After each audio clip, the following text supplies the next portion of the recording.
Colorado Springs woman on the run from police, accused of killing two of her children, injuring a third at an apartment complex earlier this month. I got nightmares in my head, I fear thoughts build up until I can't hear. My mind fills up into a creature, and it haunts me somewhere much deeper.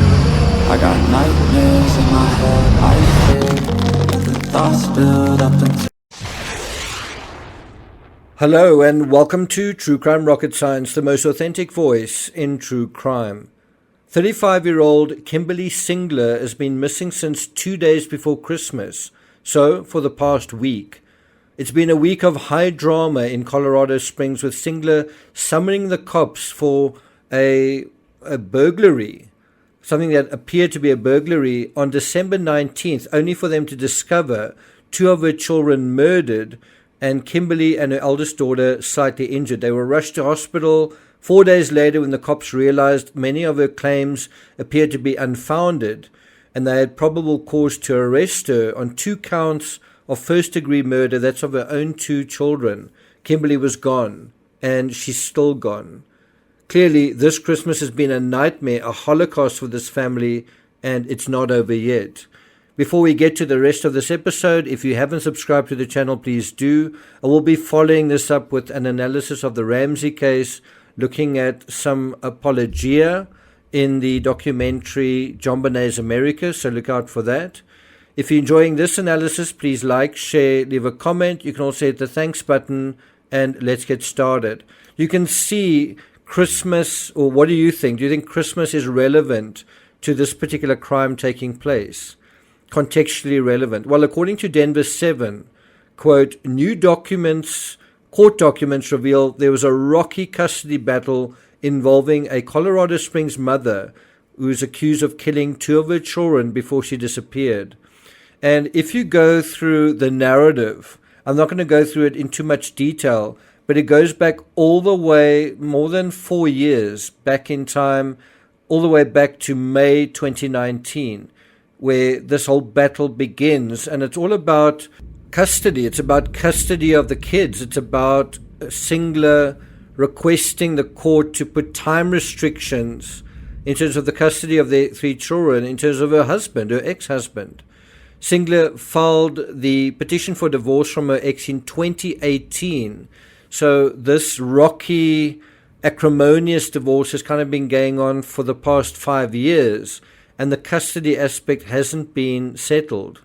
Now, without knowing too many additional details, I guess one can assume the following: that Kimberlee, on the approach to Christmas, felt frustrated, felt aggravated with the custody limitations she was faced with, and ultimately took it out on her children. Do you think that's an unreasonable assumption to make? Well, you can't make it in a vacuum, and we are going to deal with some of the court filings that she's done, many of them, between 2018 and now. And I think one of the most important ones to deal with is the last one. But it does make you wonder, did she run out of patience? Did she basically blow a fuse, in a sense, and basically just ran out of patience and kind of felt like, if I can't have them, you can't either? Meaning over Christmas. If I can't have them over Christmas, you won't either. And you kind of do get a feeling that, as I say, Christmas was an important time. So if we look at the filing on November 7th, right, that is around about 2 months ago, a month and a half ago, not very long time ago, 6 weeks ago, the court denied Kimberlee Singler's request to be excluded from polygraph testing. 10 days later, after hearing testimony on the matter, the court decided the ex-husband would not endanger the children's physical health or impair their emotional development, and terminated the restriction on his parenting time. So she was already kind of going out, all guns blazing, trying to get her husband out of the picture. Anyway, at this point, the court ordered Singler and her ex-husband to communicate solely through the parenting app Close. And that's according to reporting from Denver 7. But this is the crucial part. According to the article, Singler was ordered to bring her children to visit her ex-husband between December 16 and December 31. Now, how I understand that is that they were going to spend Christmas and New Year with her ex-husband.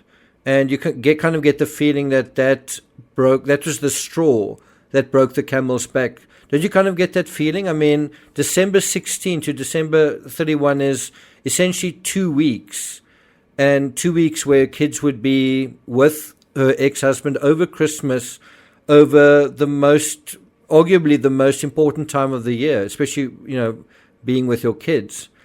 And this was to make up for time that he missed when the accusations against him were being investigated.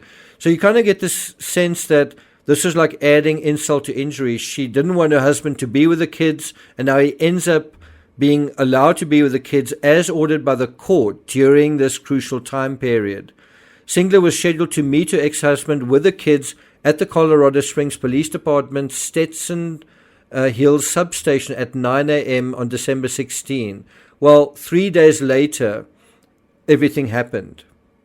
So you can see how things were building up. And I can take you through the timeline. I think I'll rather just leave the article link there, and you can see all of the various incidents in terms of the custody battle. May 22, 2019, restrict the amount of time. That's from Singler's side. August 28, Singler does not respond to the court's attempts to contact her.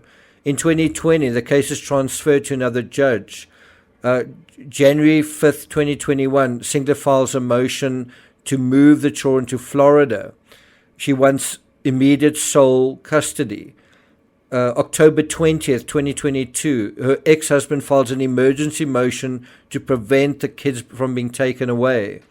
May 13, 2023, the ex-husband asked the court to modify the parenting time. And can you see how it's all kind of building up? I think the other thing, this whole thing about moving the children to Florida, one has almost the impression that when they got divorced, the one parent perhaps wanted to live somewhere else, and then they couldn't see their kids. And so that may have added an added dimension of stress to this whole thing. In any event, we don't know whether Singler attended that meeting that she was supposed to attend on December 17th, 16th.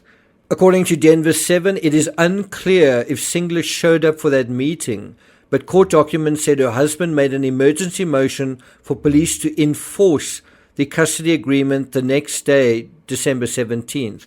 Just 2 days later, 2 of her children were dead. Singler and her 11-year-old daughter were found injured at the residence. Officers also found a 9-year-old girl and 7-year-old boy dead. It's really sad, isn't it? The real permanent casualties of this long, tedious process. Singler and her injured 11-year-old daughter were taken to a nearby hospital. She was allowed to leave, and police thought at the time that she was a witness to a crime, that she was a victim of a crime, and later on they realized that the burglary report was unfounded. The good news is the 11-year-old child is safe.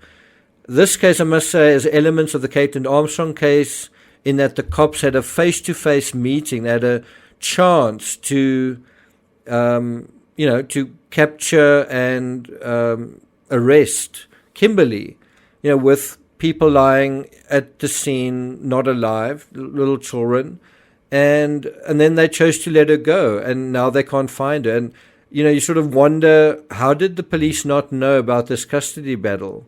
But then I guess certain parts of a police department don't necessarily know what the other parts are doing. Does murder and robbery know about child custody? But I suppose there was nothing wrong with making a phone call in that respect. I also think this case has touches of the Letitia Storr case in terms of a murder disguised in a narrative of something else happening. In this case, as a burglary, you've heard quite a few people do that, where murder is sort of described in a narrative by the perpetrator, by the alleged perpetrator, in different terms. It's also quite interesting how often modern crimes involve the element of staging. In any event, this is a developing story. Kimberlee Singler is on the run, and there's a manhunt to find her. So we'll see what the developments are. Thank you for listening, and I'll see you guys next time.